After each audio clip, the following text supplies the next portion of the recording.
함께하는 말씀 새생명교회 거루승 목사입니다. 에브라임 산지 라마다임 소빔에 에브라임 사람 엘가나라 하는 사람이 있었으니 그는 여로함의 아들이요 엘리후의 손자요 도후의 증손이요 숲의 현손이더라. 그에게 두 아내가 있었으니 한 사람의 이름은 한나요 한 사람의 이름은 브닌나라.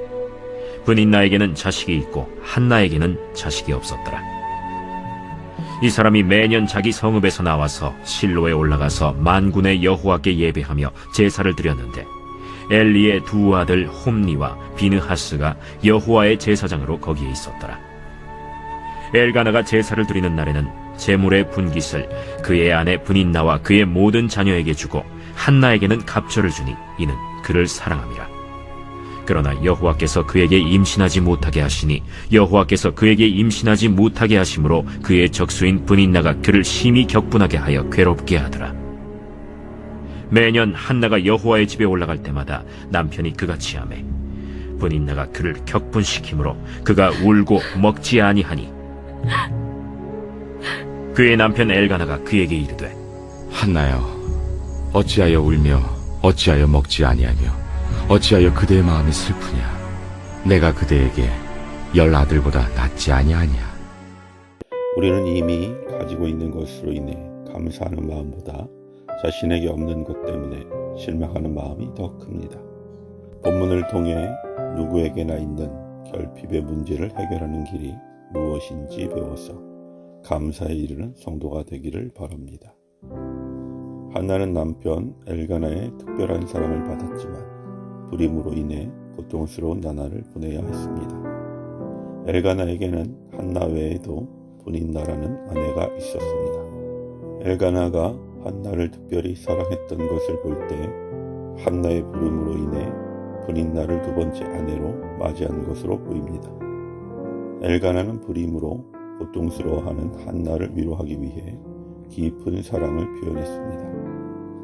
여호와께 제사를 드릴 때 한나에게 갑절의 분깃을 주어 자신의 마음을 전했습니다.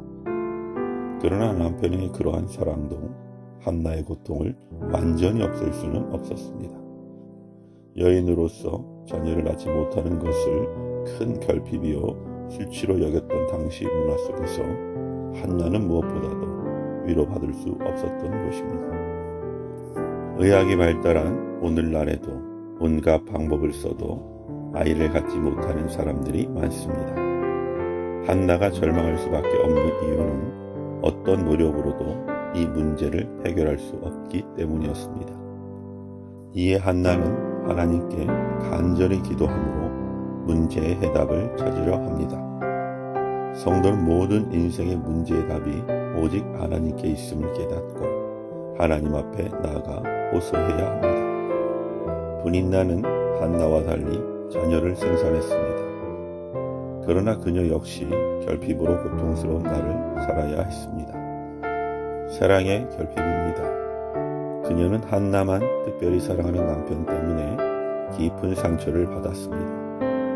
그 상처는 한나에 대한 질투심으로 표출되어 브닌나는 아이를 낳지 못해 고통스러워하는 한나를 격분시켰습니다.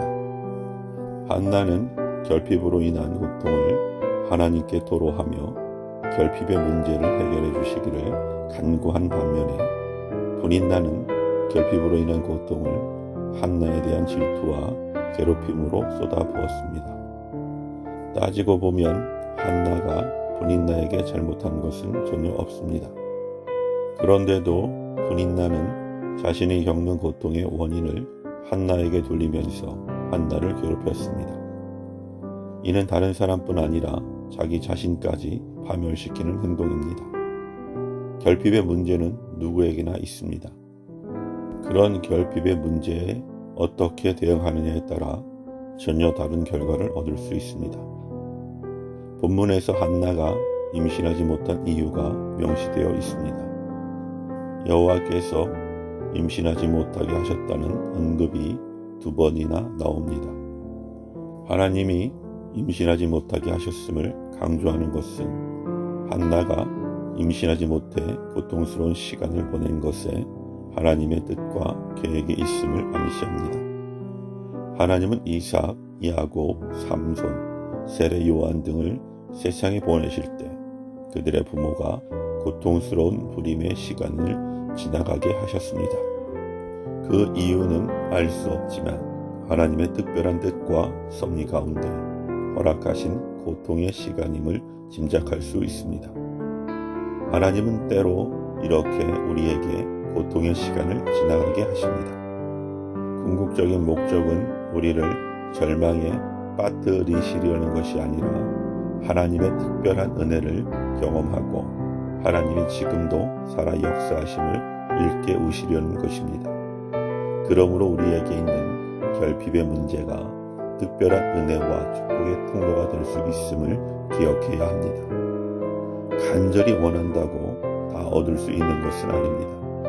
그 때문에 괴로워할 수 있고 주변 사람들까지 힘들게 할 수도 있습니다. 그러나 정말 지혜로운 길은 하나님께 간구하면서 그 과정을 은혜와 축복의 과정으로 삼는 것입니다. 아멘.